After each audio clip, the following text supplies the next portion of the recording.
Welcome back. For the next stage in our journey today, Black excellence and the self-help tradition. As background, American historians Richard Walter Thomas, followed later by Joe W. Trotter, point out how poor Blacks who moved to the industrial North during the Great Migration were not just passive recipients of structural racism. They were active agents in forming communities that made a way out of no way.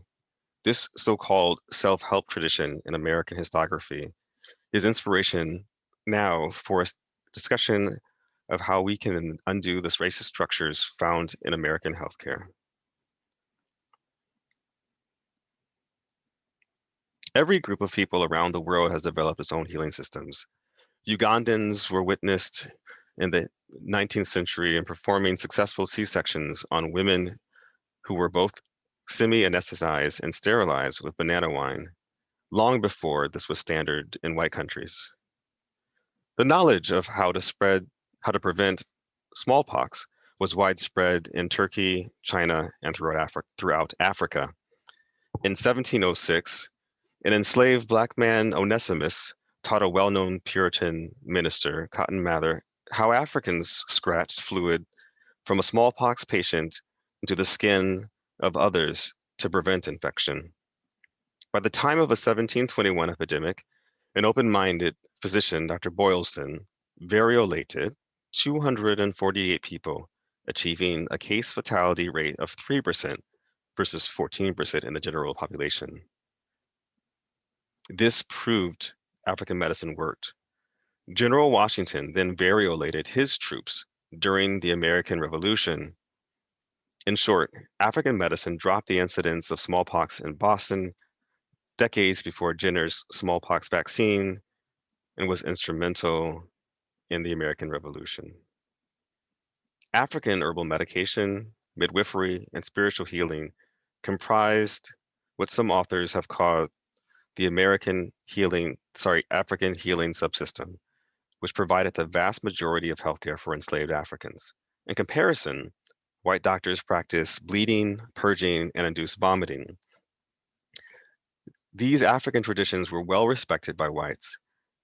Colonial Virginia's Lieutenant Governor William Gooch freed a very old man, quote unquote, in exchange for knowledge of his treatment of syphilis, a treatment he considered, quote, well worth the price, unquote.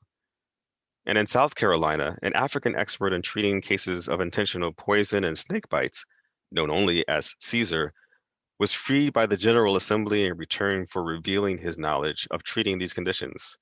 Caesar's treatments were then widely publicized to an eager public, as seen in the 1750 repeatedly sold out publication. Traditional African healing was nowhere more obvious than in midwifery. During slavery, assisting births for Black and white women was exclusively the role of older enslaved African women. Midwives were called upon for more than births. They used traditional African knowledge of herbal and plant-based remedies, which were so useful that some midwives became quite famous and were even granted their freedom. African healers were also honored as humanitarians during a civic crisis. The Free African Society, founded by Absalom Jones and Richard Allen, helped care for and save the city of Philadelphia during the 1793 epidemic of yellow fever. Although they were recruited under the racist belief that Blacks were immune to this disease, Black nurses delivered such important care that the mayor of Philadelphia praised their service.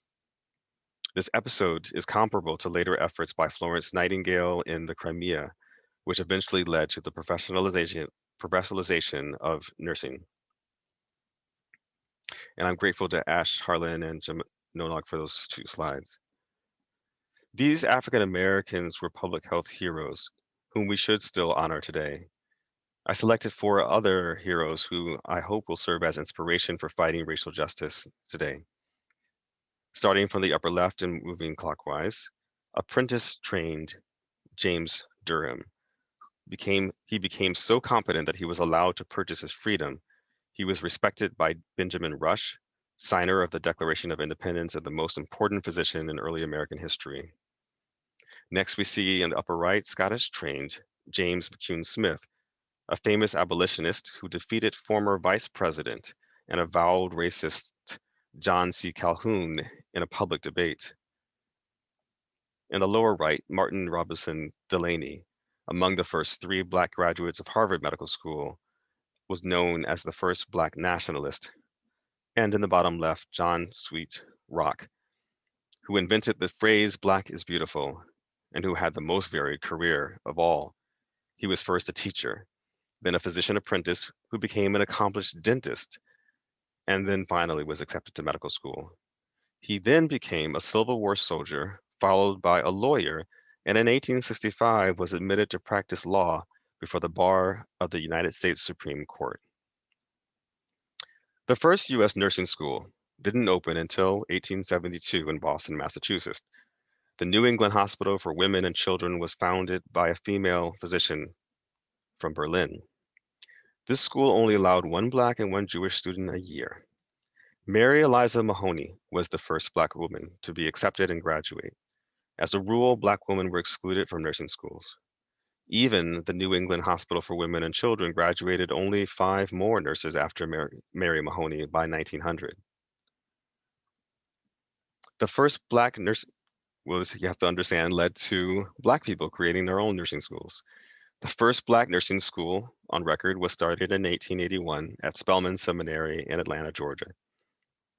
The graduates from Spelman Seminary were trained but not licensed. In total, African Americans opened 36 nursing schools by 1920, educating 80% of Black nurses by 1928. Spurred by a Black woman who was refused admission to a white nursing school, Dr. Daniel Hale Williams opened Provident Hospital in Chicago in 1891 to provide quality care to African Americans. Provident was the first Black-owned and operated hospital in the country and established the first nursing school for Black women. One of the most illustrious American soldiers of his era, Dr. Williams is best known for performing the first documented open heart surgery in history at Provident, and later helping to establish the American College of Surgeons. He became instrumental in the founding of the National Medical Association and directly encouraged a movement to establish Black-owned and operated hospitals, a movement ultimately culminating in the formation of the Black National Hospital Association in 1923. Provident illustrates how Black people created their own institutions in response to racism. They also built a tradition of schools and professional medical societies. Black Americans have founded 14 medical schools, but medical education for Black physicians never fully recovered after being gutted in 1910 by what was considered the single most important document in the history of American healthcare. Abraham Flexner scrutinized all 155 US and Canadian medical schools and advocated reforms that closed half and worsened racial and gender inequity. His report targeted schools for Blacks and women, leading to the closure of 16 out of 17 women's medical schools. Of the 14 Black schools ever established and the 7 surviving in 1908, only 2 remained after the Flexner report. These 2, Howard, founded in 1863, and Meharry, founded in 1876, and you see Meharry graduates here, became virtually the sole sources of medical training for African Americans between 1910 and the 1970s. The percentage of US physicians who are African American has never increased since the time of Flexner's report over 100 years ago. In 1869, the Medical Society of the District of Columbia refused to admit 3 Black physicians. This actually prompted a US Senate investigation because they were so well qualified, and it found that such racial discrimination was a, quote, nuisance and a shame, unquote, and they attempted to revoke the charter of the Medical Society of DC. But the House of Representatives failed to act. The DC Medical Society was then affirmed by the American Medical Association, which voted to refuse to admit a newly formed National Medical Society composed of the previously rejected but qualified DC Black physicians. It also, hypocritically, completely denied racist intent, writing, resolved, that it has been distinctly stated and proved that the consideration of race and color has had nothing whatsoever to do with the decision of the question of the reception of the delegates. But undaunted Black physicians, dentists, and pharmacists formed their own National Medical Association in 1895. Black nurses excluded from the American Nurses Association founded the National Association of Colored Graduate Nurses. Like Mary Eliza Mahoney Franklin, um, Margaret Franklin, the founder, graduated from the New England Hospital for Women and Children's Nursing School and also became a licensed nurse. The goal of the NACGN was to achieve integration of Black nurses into nursing schools, nursing jobs, and nursing organizations. After World War II, the ANA announced their desire to fully integrate nursing associations. The NACGN then disbanded after this integration in 1951.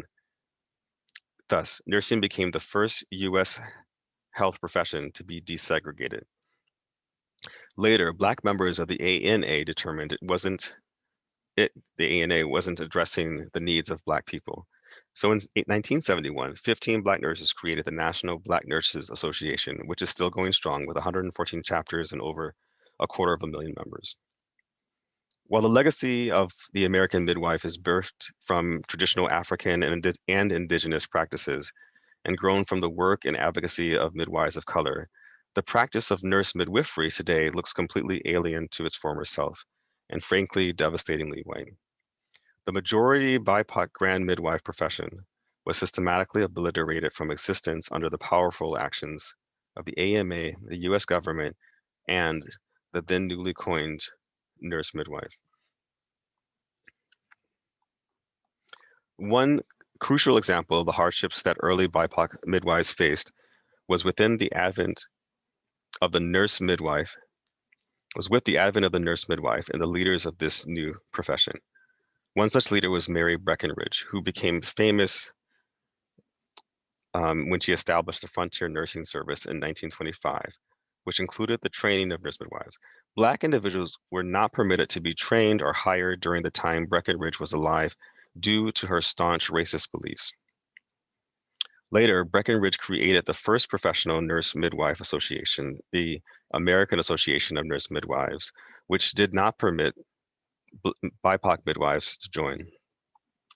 For those BIPOC nurse midwives who did have access to education and completed their trainings, they still faced significant hardship in employment directly because of racist obstetricians, hospitals, and legislation. Betty Watts Carrington, a Black nurse midwife leader, stated that for the first time she was in practice at the Brookdale Hospital in Brooklyn, she was not allowed to deliver babies because doctors did not want her, quote unquote, touching their white patients. Finally, due to my incapacity, I have sadly failed to do justice to the leadership of Latinx and Native American healthcare providers in the face of racism that they face in their communities. I must suffice it to say the following. In 1975, Hispanic nurses formed the National Association of Spanish-speaking, Spanish surnamed nurses, the NASSN. In 1979, they changed the name to the National Association of Hispanic Nurses. Its founder and its first president was Dr. Idaura Murillo Ruhde, who at the time was the Associate Dean of the School of Nursing here in Seattle at the University of Washington.